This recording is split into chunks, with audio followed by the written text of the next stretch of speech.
I am very, very excited, as is everyone on the team, as is everyone at BBC Radio, I think, because Greg James is here. How are you, Greg? Rom, it's so nice to see you. Thank you so much for coming onto the show on a Saturday. It's a pleasure. It's not like you haven't got enough going on. Yeah, but playing around on another radio station is so fun. Yeah, it's low stakes for you, isn't it? Which is nice. Well, I don't know if it's low stakes. Well, it's lower than usual, isn't it? This is the biggest show in the world. In the world, I think it is in the world officially now. Yeah, I'm doing this thing of if you say it enough, people believe. This is a huge show, Rom. Yeah, thank you. Hey, you're smashing it. Thanks, mate. That's really sweet of you to say. Also, it's required, I suppose.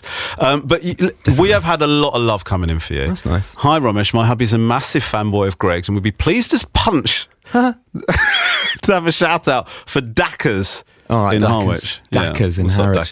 Please as punch. Yeah. You don't hear that enough, do you? No, we should bring. But I'll tell you what, there hasn't been a replacement. What is it? It's not Punch and Judy, is it? What is it? I don't. Is it the drink? No, because Punch is quite angry. I'm pleased as punching you. Actually, it would be appropriate to go. Is it Punch and Judy? Punch Judy. Oh, No? producer Kate just looked it up. But I would think I'm as furious as Punch. Would be more appropriate, wouldn't it? Also, Punch from Punch and Judy got his name from punching. Is that true? What he does all the punching, doesn't he, with his little hands? And then what is Judying? No idea. Okay, fine. This is Strong start. There's loads of theories apparently as to the origins of Punch. Hi, Romesh. This is Emery Wandsworth. I can't lie. I can't believe this. I can't believe this has been sent through to me. Hi, Romesh. This is Emery Wandsworth. I can't lie. I never normally listen to Radio 2. Oh. But I'm tuning in for Greg James this morning. Hi to you both. Well, not hi to you, Emma. I like how dare you? So Katie, your producer, is trolling you. Yeah. Thank you so much. Hi, Romesh. I'm a huge Greg James fan. This is awful. Shall I just wheel around there and just take over? Please, can you send him a massive go well from Emma in West Molesley? Yeah. Cheers. Hi, Rom. It's Greg Fletcher. Could Greg shout me out from one Greg to another? On the M62 trucking, up the Sally. It's always nice having whatever that is. It's nice to have. We should have checked that because you could have just been shouting anything. But nice from one Greg to another. Double Greg. Have a great day. Now you're deeply popular. Well, everybody loves you. I don't know about that. Somebody said, but you do have things that you don't like. It's a good job, Romesh, that you got the Happy Birthday singing out of the way before Greg arrives.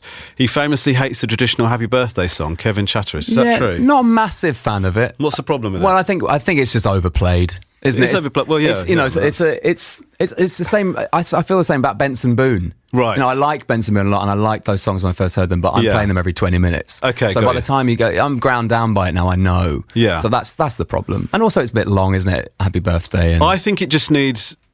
A shortened version would be good. No one knows the key. So what happens at your birthday then? Oh, it's just me on my own in silence. Okay, cool. Yeah. Just listening to radio. I do that. I sometimes sort of sing Happy Birthday to myself while crying in the mirror. It's fun times. Every day. Why, you've got mousse on your back. Yeah.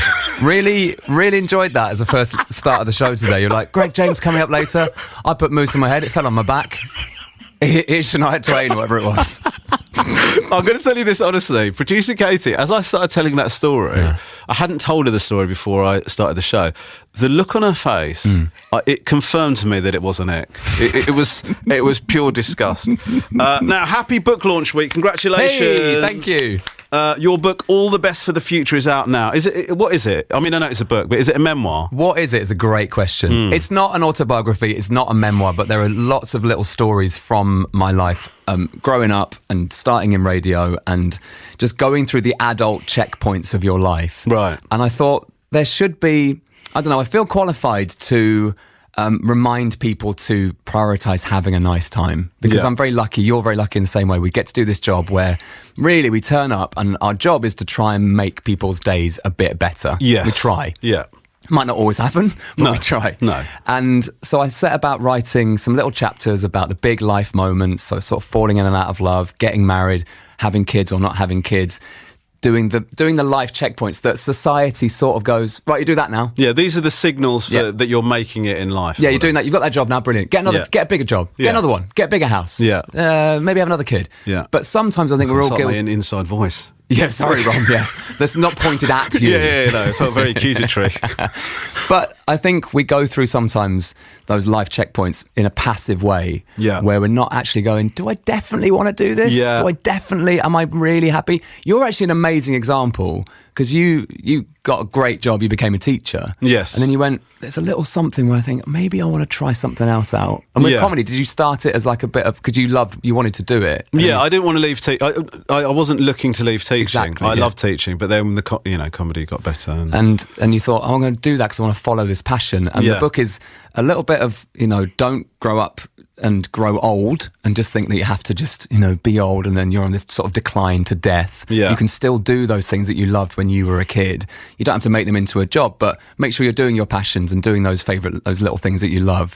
And I think there'll be people waking up on a Saturday morning going, yeah, why don't I sing in a choir anymore? Yeah. Because they've got kids or their life gets busy or, grown up stuff happens and you go, why am I not doing those things that make me? So it's been I've absolutely loved writing it. I feel incredibly proud of it. And I hope it's a sort of a guide. And also, I've tried to make it funny, basically. Yeah, well, it is very funny. And there's lots of stuff that we can't discuss on the show. There is, that you've included in the book. All the Best for the Future. Where did that title come about? How did it come about? I've stolen that from Paul Chuckle. Oh. So I don't know how you feel about this, but a huge part of my childhood, and maybe one of the reasons I am like I am, is that the Chuckle Brothers were huge and still are for me. You've got a very Chuckle Brothers vibe. I mean, that's the greatest compliment you could ever pay me. There you go. You're welcome. When I was 10, I went to go and see the Chuckle Brothers at Weymouth Pavilion with my nan. Okay. And that show changed my life because I met them. They were doing a signing afterwards and we queued up and they gave me a photograph of them and it's signed to me and it said, all the best for the future, which I've always found quite funny. My nan at the time went, that's a weird thing to say to a kid. That's quite strange. You're 10 years old. They're saying all the best for the future, like you're Anne from Accounts who they hate. And you're moving on. But I've always hope to never see you again. Yeah, but I've always found that quite funny, and I thought that was a really nice way to start the book with me, age 10, thinking, what could I make of my life? What do I want to do? And then the end of the book, not to spoil the whole thing, but I chat to Paul Chuckle about his life, and it's the first time I meet him again in 30 years. Yeah, and I had this really amazing chat with him about how he's always prioritised having a nice time. Yeah. Despite having to go through all the stuff you go through as a grown-up, family, sadness, heartbreak, him losing his brother, for example, but then he has to go back on stage without Barry and all those sorts. It's very sweet at the end of the book, but that was the sort of narrative. I was like, what? All the best for the future is quite a nice sort of love letter to the future me or the future anyone who's reading it. I do think it's a great message of doing stuff that you love, and I do think actually that is something that you have done. I mean, when anybody that listens to you or listens to your show knows that your show is about fun, and you do kind of end up doing things. Some of them are unexpected because you're really into them. One of them is cricket. Now, like on paper. You don't, it could be a surprise to people that you're so into cricket, but you absolutely love it, right? I do. A direct quote in the book is, I adore cricket with my whole being. Which is quite profound, isn't it? So I started the Tailenders podcast, and now I get to talk about it once a week with other cricket tragics. Now, I love cricket, but I do think it's slightly inaccessible. It is. So when you talk about it to people that aren't into it, so for example, when we're talking about you coming on the show, we're talking to producer Katie and Rich about cricket. Well, Rich is into cricket. Producer Katie doesn't really understand it. And so how would you pitch it to somebody that doesn't know about it or doesn't realise how good it is? Well, there's a bit of it for everyone. I think that's why I started Tailenders, which was not to do a sort of... It's because you love cricket with the whole of your being, with the isn't whole it? of my being, I started that podcast. And I don't know if you've heard of them, but they're pretty big now. They weren't big. When we started Tailenders, they were not a thing. No, everyone was certainly like, cricket ones. Well, yeah, exactly. It's even a struggle now, to be honest. It's a tough sell. But you're having fun. We're having fun all the time. Just have fun. Whatever happens, just keep having fun. It's failing, but enjoy it. Yes. Enjoy the downfall.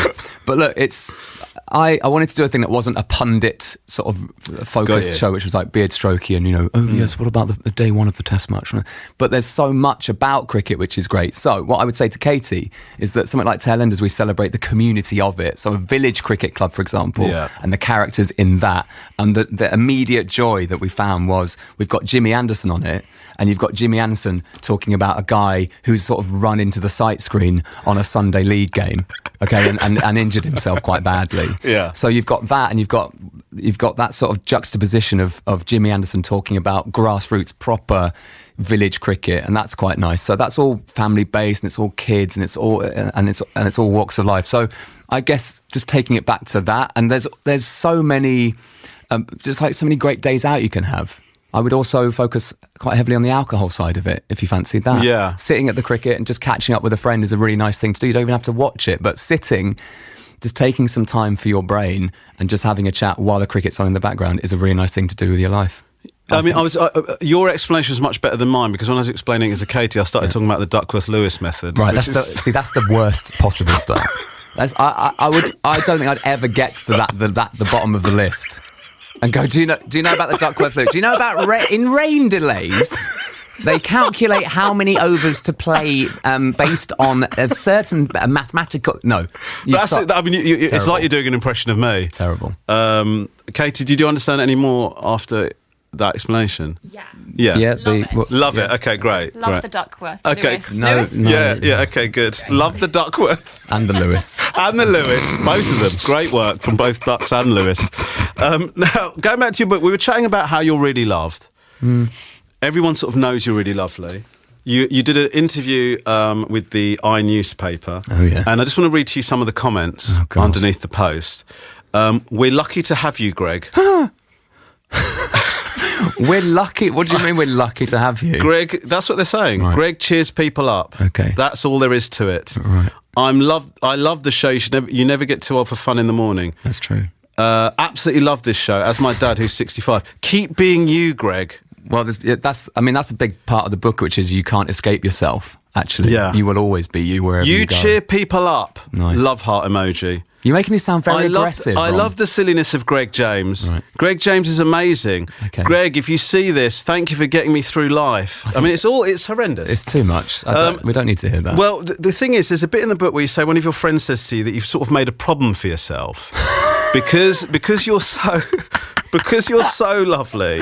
People want to stop and chat to you all the time. Well, yeah, but I guess that's another part of it, which is no one is just one thing. You're a very lovely man. No, you are.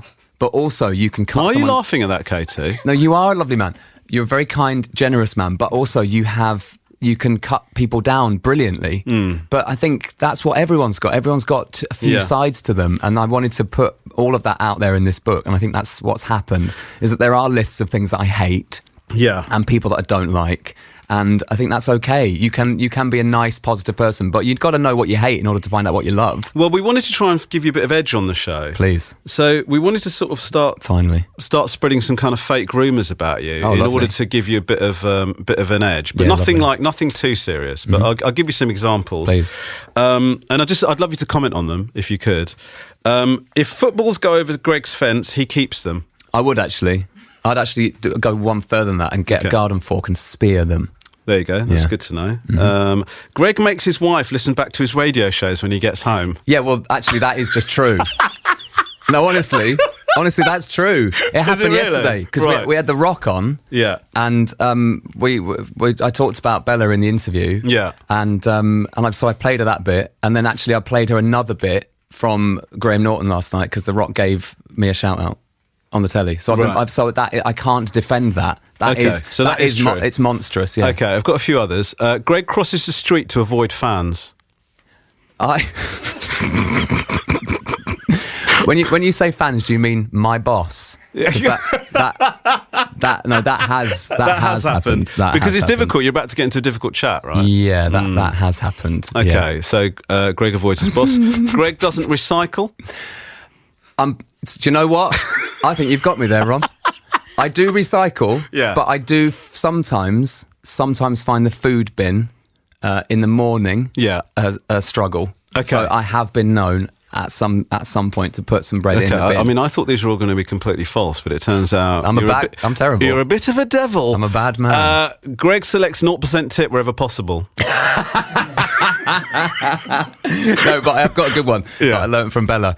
So she always does this thing where she will say, is tip included to the waiter or waitress? Is tip included? And they go, yeah, it is, yeah. And she'll go, do you get your tips? And I'm like, that is such a move. It's such a get out. But it always ingratiates you to the waiter or waitress, Yes. and it's really a nice thing because you want to check that the horrible company's not taking it away. Yeah. But they're like, yeah, and they go, yes, and thank you for asking. And I'm like, you're such a brown nose. Wow. So now I do that now. You do it, yeah. Oh yeah, it's a great thing to do. Because anything, as you walk away from the restaurant, they go, oh my, that was one. What a nice guy. lovely, lovely person. Do you get your tips? Yes, it's nice. Greg violently presses the closed lift button so he can have it to himself. Oh, I do that. I do that. Yeah. You can pretend like you haven't seen the person also coming through the door. Yeah. I'm normally late for the show, and I'm like, I've got to get up there. Well, we've got some more for you. If you've got any for us, please do text in 88291 or WhatsApp 08000288291. Greg, let's talk about your song choice. What have you gone for? Oh yeah, I've gone for it's Radio 2, isn't it? Yeah. Shackles are off. Yeah, absolutely. Shackles are off. I'm playing my highlight from Glastonbury. Yeah. But also a song that I love because it's just amazing and it's from one of the best bands ever. I'm going to play Pulp and Babies. Pulp and Babies. And another thing for you, Greg blames his farts on the dog. Greg makes his radio producers call him the master. Is that or Sir? Yeah, Greg puts empty wrappers back in the after eights at Christmas. Never would do that. All of these are true. If you could get in touch, if you've got any, let us know. 88291. Greg James with me. Greg blows out the candles on other people's birthday cakes. I was wondering where that sentence was going. Greg, you're supposed to be nice. I am nice. He is being nice. That's nice. I could be nice and bored, dear son. Yes, I and like a naughty. bawdy man. If a toddler hands him a plastic phone, Greg is a person who wouldn't pretend to have a chat with someone on the other end. I'll tell you what, though. The other day I was playing with my nephews, 3. And I had a remote control car for me. Right. Because that's, I want to prioritise me having a nice time. That's what 100%. I loved when I was 10. That's what the book's about. And I wanted one. It is. And so I thought, I can buy one. So I did. And then he wanted to have a go, obviously. Yeah. But it's an adult. It's grown up. So it's a grown up remote control car. Okay. And he drove it straight into the curb. Yeah. And smashed the bumper. I was like, what you did? So annoying. I told you shouldn't be using that. Yeah. You have got a nasty side. Of course. Yeah, he does, yeah. Everyone has something. We've got another one here, Greg. Greg responds 5 days later with, OMG, sorry, I didn't see this. I do that. That's everyone, isn't it? Yeah, I do. That's everyone. I do We've that all all the time. done that, haven't we? Now, Greg, if you don't mind me saying, the one thing that I do think is missing from your oeuvre, Oh, God. and your show, actually, your breakfast show, is a travel presenter. Yeah. Of Do you not have Sally one? Traffic's Well, ilk. No, but Do you not have one? that's because you've got the best one. Oh. But there's no point. Like Sally's. Be careful. Sally's the only one that can make travel sound great. Right, Well, okay. I am available Monday to Friday. I don't know if you know that. Well- I'm only here on a Saturday. So, if you really want granny traffic, as I'm now called. Granny then- traffic. Nobody's called you that. Excuse me, you have. Have you? Yes. Romesh. Come on, that was on text Yeah, off the okay. radio. That's not fair. On text. I didn't realise we were on the record. Yeah, well, but listen, Greg, I'm if you want to very borrow hurt. Sally, you're more than welcome. Yeah. I just think roads aren't very Radio 1. Yes, Okay, all but right, if you whatever. do want to, but if You're you all do too want cool for school on Radio Yeah, 1. we're all just going Yeah. around on skateboards. Yeah, and bikes. who cares about the roads, man? About backwards cap and a skateboard. Hey, come on, dudes, let's go. So actually, we don't need travel. Okay, fine. That reminds me. This is somebody's told me you're very prone to road rage. Is that right? Have been known. Okay, well that's good to know. That's a true thing. We Isn't it? are Yeah. painting quite the picture. Okay, Sally, should we travel? I have kicked a bus in my time. It's terrible. What number was it? It was the 88. If you Well, must know. do you know the funny thing is I use the 88 and then That's why I kicked it. No, when you get on I can hear the travel bed. Sorry. No, beep no. beep. Come on. Hello. it says when you get on the bus, it says this is 88, and I always think they're going to say to 91 FM, and they never do. Anyway, the M6 northbound is slow. That's called being institutionalised. I should be in one. M6 northbound, junction 37 to 38, heading up to T-base services, is still slow. It's all moving, and I'm not quite sure why it's as busy as it is, but it is busy. Why are you looking like that? I was just listening. No, you don't. I'm listening to the radio. No, I'm just listening. I'm trying not to distract you, but That's how Greg listens to the radio. I'm just listening to the radio, enjoying it. angrily shaking his head at you. Enjoying the show. As a licence fee payer. Rubbing his chin. M1 northbound. A vehicle fire earlier from the M61 at junction 44 is still causing a queue as you head through the Leeds area. The M1 southbound, there's a breakdown just after 31. at Sheffield, and the queues is. You see, I'm all of a flutter because Greg James is here. What effect are you having, Greg? Yeah, the one. Anyway, it's really slow. Where was I? South Yorkshire, 31 to 30 is busy after a breakdown. The M6 is closed northbound at the M42. That's junction 4. There's also, if you're on the A, which is the M42 exit. Now, the northbound entry slip road from the 42 onto the southbound M6 is also closed. So all those queues are building, and also it's closed southbound going to junction 4 as well. The M1 northbound, 2 lanes shut, 14 to 15 around Milton Keynes due to a vehicle fire there. M1 also, I noticed, slow southbound heading through Luton at junction 11. 1 lane is closed on the M4 coming into London eastbound from 5 through to 4 towards the M25.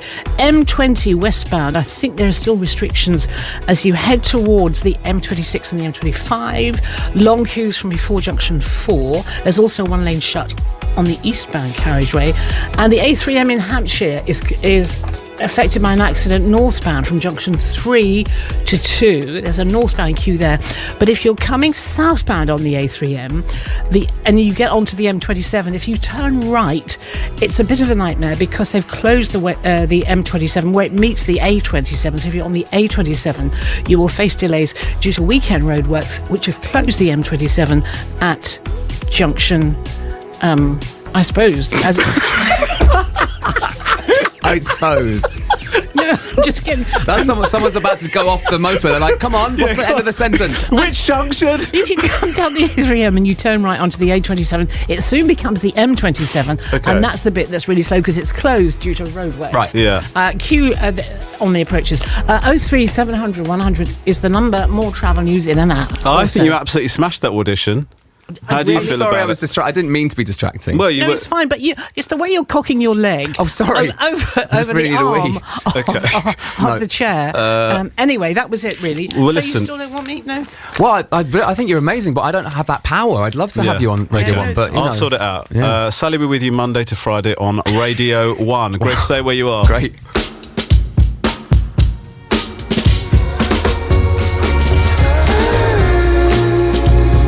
Absolutely love this from Joy Crook, Somebody to You. I'm with Greg James, whose reputation we've been trying to sort of destroy, I guess, or at least tarnish, and it's been going pretty well. Yeah. People have been texts have been flying in. Mm-hmm. Greg steals hotel pens.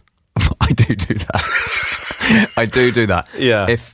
It actually doesn't matter what standard hotel. I will take it. Yeah, it's nice to have a little bit of merch, isn't it? You always need a pen. Greg steals... Oh, this is a bit darker, this one. Is it swans? Greg steals sweets... No. Greg steals sweets from children. Also have done that, but I do know the child. Okay, as long as I know fair. As long as I know who it is. It's not happening in schools. Greg sells Avon.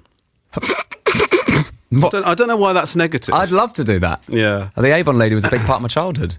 Me too. Actually, my mum was an Avon lady. Well, she's a huge part of your childhood. I used to smell delightful.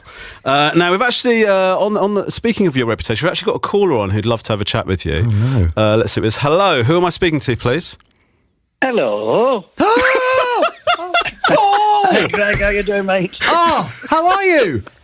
I'm cool, thanks, mate. You? Oh, yeah. That's what an amazing, genuinely lovely surprise. Paul Chuckle, how is life? Life's really good, mate. Really good. Yeah, it's. I'm looking forward to seeing you in Leeds on your book signing. Yeah, so he's just ruined the surprise. So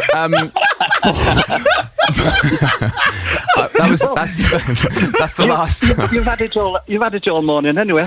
Yeah, don't worry about it. Well, the audience will now know to expect you at some point. But yeah, so Paul's a huge part of how this book came together. And Paul, you know how much I love you and what you did, on Chuckle Vision and stuff. And yeah, so we're doing a few little book shows the next week or so. Oh, that's nice. In Leeds, Paul's going to turn up and say hello. Paul, obviously, you don't need me to tell you this, but you're an absolute legend. Mate. Do you remember meeting little Greg? Greg Ito? Do you know, I do. Of all the millions of kids that we signed autographs and stuff for. Yeah, I remember him well because he said something. I'm sure it was something about when he grows up, he wants to be a radio DJ or something like that, he said.